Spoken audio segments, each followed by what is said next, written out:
El 6 de diciembre se conmemoran 200 años del sitio que hizo Pablo Morillo a la ciudad de Cartagena de Indias. Este sitio tuvo un enorme valor para los acontecimientos posteriores de las guerras independentistas. Como es sabido, Fernando VII, que había llegado nuevamente al trono, le decían el deseado, una de sus promesas era recuperar las díscolas colonias de nuestra América, como él decía. En ese trance se creó un ejército expedicionario con una flota comandada por el teniente general Pablo Morillo, aunque a él lo ascendieron cuando ya salía, pero era teniente general, era el máximo grado que había por esas calendas en el ejército español. Morillo, como se sabe, llegó a Venezuela, en donde tuvo un episodio con Arismendi, que eso marcó mucho lo que fue posteriormente el terror acá. Arismendi se le arrodilló y lloró y dijo que estaba arrepentido de haberse ido contra su majestad el rey. Así las cosas, cuando Morillo llegó aquí, vino con unas órdenes expresas. No podía tomar Cartagena de Indias, pero sí podía sitiarla para que mediante el sitio esta ciudad pues padeciera.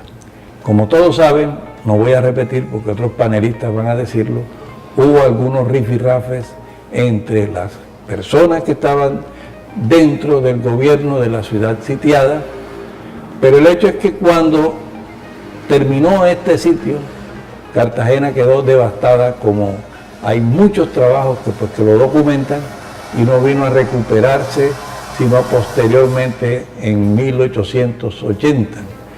El primer documento que se hizo sobre esto lo hizo Jiménez Molinares, documento ya de fondo, pero existen otros documentos y otros libros, hay las memorias de Oleari, etcétera, y la del capitán Rafael Sevilla, que entró con Morillo.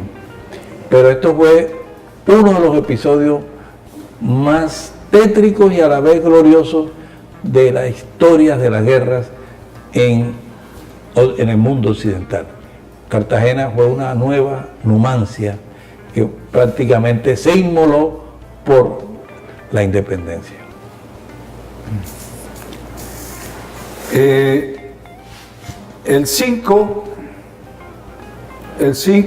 de diciembre, después de 105 días de sitio, la gente de Cartagena había acordado que se embarcaran y en la madrugada del día 5 ellos se embarcaron y se fueron hasta Boca Chica en 7 goletas y 6 transportes. Uno de los que iba dentro de la goleta era, dentro de las goletas, era el después almirante Padilla, que en ese tiempo tenía el grado de alférez de fragata.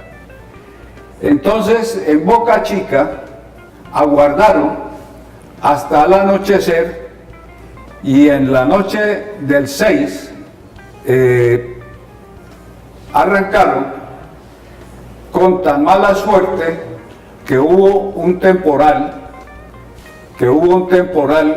en el cual muchos de estos buques zozobraron o salieron mal librados de este temporal.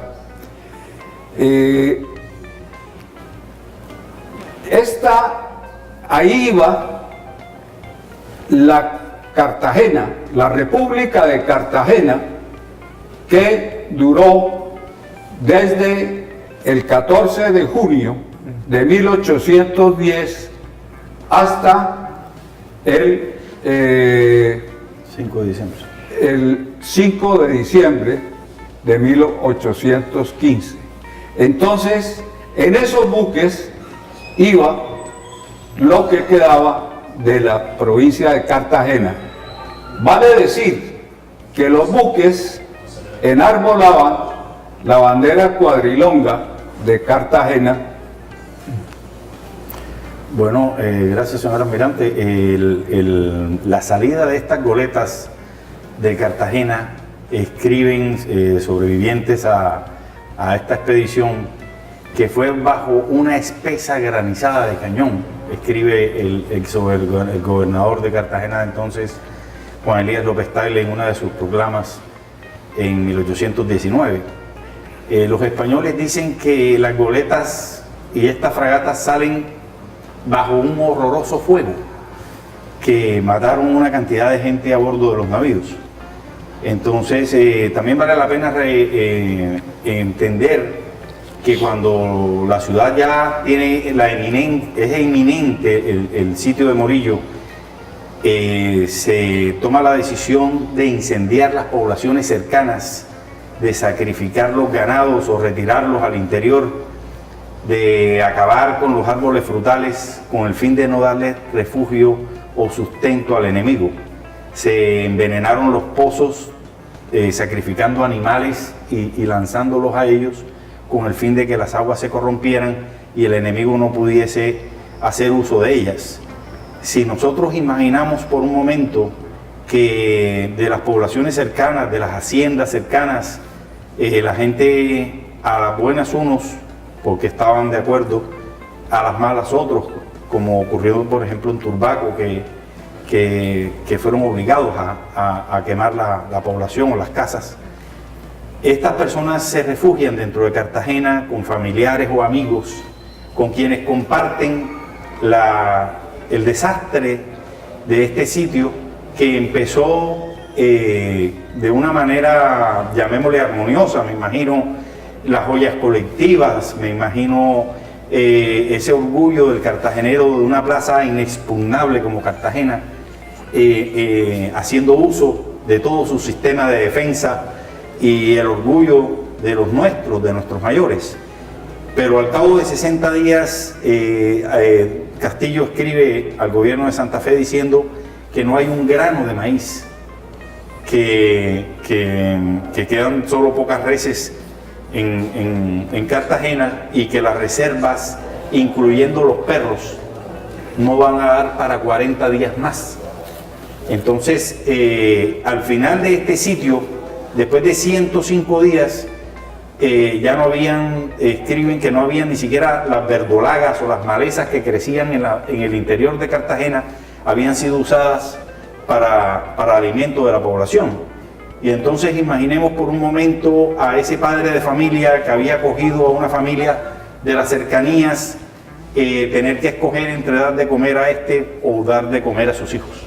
Me parece que fue un acto de una grandeza inmensa, y que a pesar de nuestras diferencias nos unimos contra el enemigo y sufrimos juntos un momento histórico de nuestra patria. Sí, por muchos años, no solo Cartagena, sino toda la república que habíamos creado en la Nueva Granada, fue castigada. Algunos le llamaron la patria boba. Se saca a colación las diferencias entre los cartageneros para justificar la derrota de la ciudad.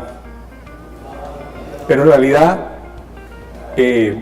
con todas las diferencias que eran obvias, lógicas para una democracia ahora y en esa época, el problema fue que Cartagena no esperaba lo que se le vino encima. Es decir, no podía concebirse en el mundo neoclásico del honor y de las guerras que eran en uniforme de gala y de frente, que un ejército sometiera a una población civil a una hambruna a fin de lograr una victoria. Eso no existía, ¿no? Nuestro mejor estratega entre la oficialidad local podía ser el brigadier Manuel de Anguiano, quien unos años antes había escrito un excelente documento sobre todos los recursos con los que contaba Cartagena para defenderse.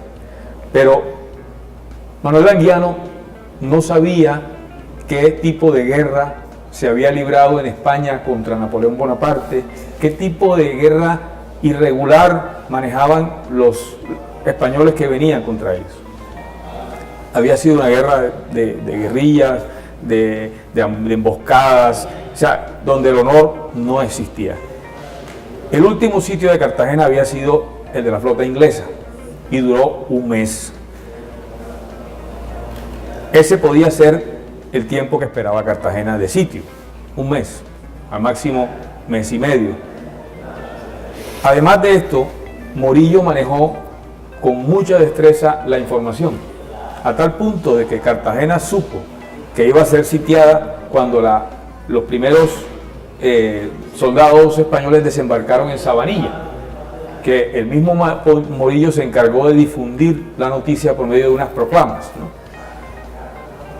Eso le dio a Cartagena 20 días, y para recoger alimentos de larga duración en 20 días en esa época, de lo que nosotros tenemos disponible en nuestro entorno, era prácticamente imposible. La carne había que matar las reses, cortarla y salarla y embalarla en barriles.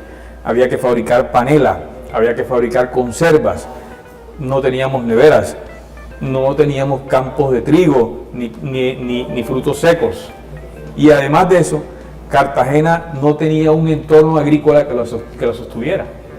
Su supervivencia dependía de los alimentos que llegaran del Sinú, de las provincias del Sinú y del comercio exterior. De Jamaica. Las harinas de Jamaica eran la base de la alimentación en esa época en Cartagena. Entonces, hizo acopio Cartagena de todo lo que pudo en el tiempo mínimo que le quedó y posiblemente reunió alimentos para un mes. Pero además, la población del entorno, de los pueblos de los entornos, vinieron a refugiarse en la ciudad. O sea que la población creció, hablemos de un 40%. La población normal de habitantes se aumentó. Y entonces eso agravó mucho más el problema. Además, Cartagena no había concebido en su defensa, ni aún en los mejores tiempos bajo el dominio español, de tener una infantería de salida, ni una caballería que combatiera a campo abierto. Su estrategia defensiva estaba basada en las milicias y en la muralla. Entonces, las razones del éxito de Morillo, o sea, las razones de nuestra derrota, no son que fuéramos bobos, como alguien dijo, patria boba, ni que nuestras diferencias nos hubieran hecho, las diferencias políticas hubieran generado la derrota. No, porque el señor Manuel de Anguiano no estaba en las diferencias políticas, ni muchos de los militares que estaban a cargo ni el señor Juan de Pomuceno Eslava, aparece, que era de la Armada, aparece en ninguna de las polémicas. Sencillamente, el enemigo nos venció con una estrategia no esperada. O sea, nadie se imaginaba lo que venía. Esa es una conclusión que pienso que debe establecerse como fundamento de esta historia. De todas maneras, los cartageneros tenemos motivos para sentirnos orgullosos en esta fecha, y es importante que bajemos a nuestro corazón la situación vivida por nuestros mayores hace 200 años para traer a hoy, así como esa emigración se llevó la bandera con el firme propósito de recuperar a Cartagena, de restaurar la bandera en su puesto, en su punto sobre las murallas de Cartagena nuevamente. Hoy en día estamos llamados, sus hijos, los descendientes de ellos, a recuperar a Cartagena, que esta fecha nos sirva para que hagamos unos nuevos votos por una mejor ciudad, para que soñemos con una nueva Cartagena y nos unamos al sacrificio de nuestros mayores hace 200 años. Yo quiero agregar algo, y es que el después almirante Brión estuvo con sus 3 buques encabezados por la fragata Dardo o la corbeta Dardo, que estuvo aquí, y el comandante de la flota le escribió a Bogotá porque él exigía que le pagaran. Él tenía cantidad de pólvora, que si la pólvora hubiera estado, el sitio no hubiera acabado y seguramente hubieran tenido que irse por las enfermedades. Entonces, pero él quería que le pagaran. Él quería que le pagaran eso, y hay documentos en que el general Montilla, en ese tiempo coronel, le escribe a Bogotá para que dice que eso no les va a servir a ellos porque este tipo está exigiendo dinero y Cartagena no había ¿Con qué pagarle? con qué pagarle. Entonces, yo estoy muy de acuerdo con Francisco Muñoz, que los cartageneros deben sentirse orgullosos de sus antepasados, de aguantar 105 días de sitio. Eso, con razón, los la nombraron la heroica, pero esos fueron, y nosotros debemos hacer el esfuerzo por tener una Cartagena mejor todos los días. Se lo dice un paisa. Muchas gracias, señor almirante. Sí, yo quiero agregar lo siguiente. Primero, estoy muy de acuerdo con todo lo que han dicho ellos, sobre todo con lo que dijo Gonzalo. Aquí hubo disensiones internas, pero que no fueron de fondo. Bolívar, del Castillo, y dentro Carabaño con otros. Y hay que reconocer que eso fue una guerra internacionalista. Si uno ve quiénes estaban en los baluartes, la mayoría eran extranjeros. Hubo muchos extranjeros que vino a pelear por la independencia nuestra. Infortunadamente, Cartagena, ante un ejército que venía con instrucciones claras, y que si uno ve los mapas, el sitio fue hecho casi milimétricamente, desde allá arriba en la boquilla, pasando por el entonces arroyo de Caimán, después el arroyo de Guayepo, y llegaba a lo que se llamaba ya en esa época Buenavista y Cospique, hasta acá Mamonal.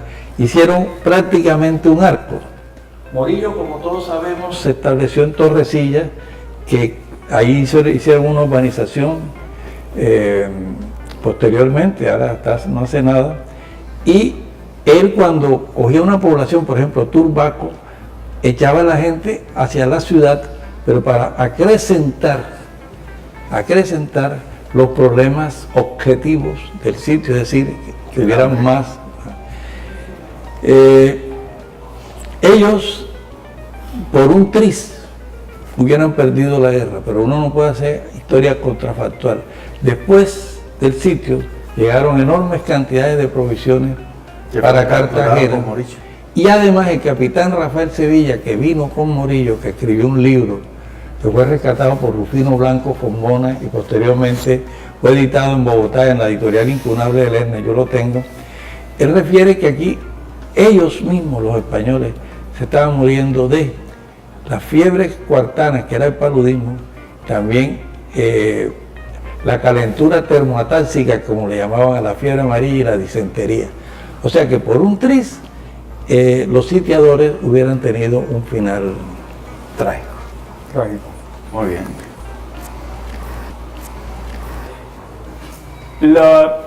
Cartagena es hoy una ciudad fundamentalmente de inmigrantes.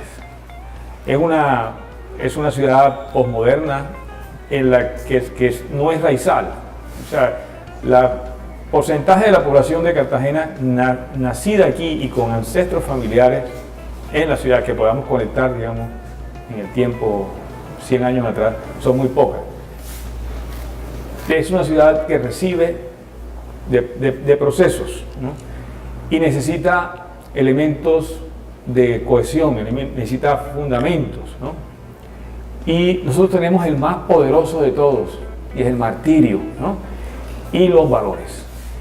Lo que estos señores de esa época, los habitantes, nuestros antepasados, es decir, los habitantes de Cartagena, los que estuvieron en estos espacios en esa época, no defendían oro ni plata con su vida, sino una forma de vivir libre, abierta, donde no iban a eliminar la esclavitud, que era mundial en esa época. La Inquisición, precisamente estábamos en el Palacio de la Inquisición, que era el fanatismo religioso, ¿no?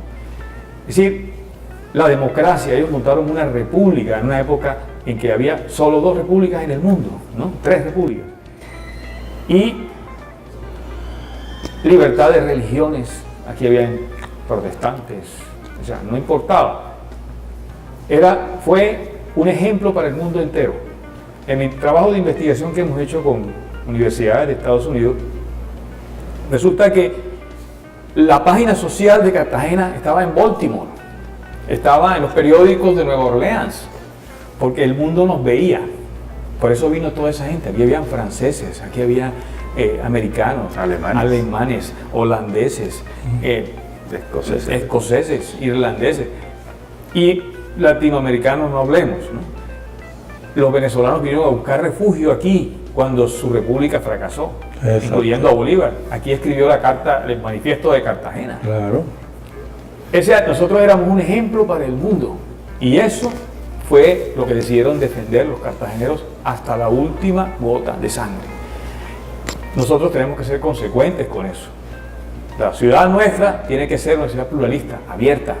Cartagenero es aquel que viene a esta ciudad y quiere quedarse y participa de ella.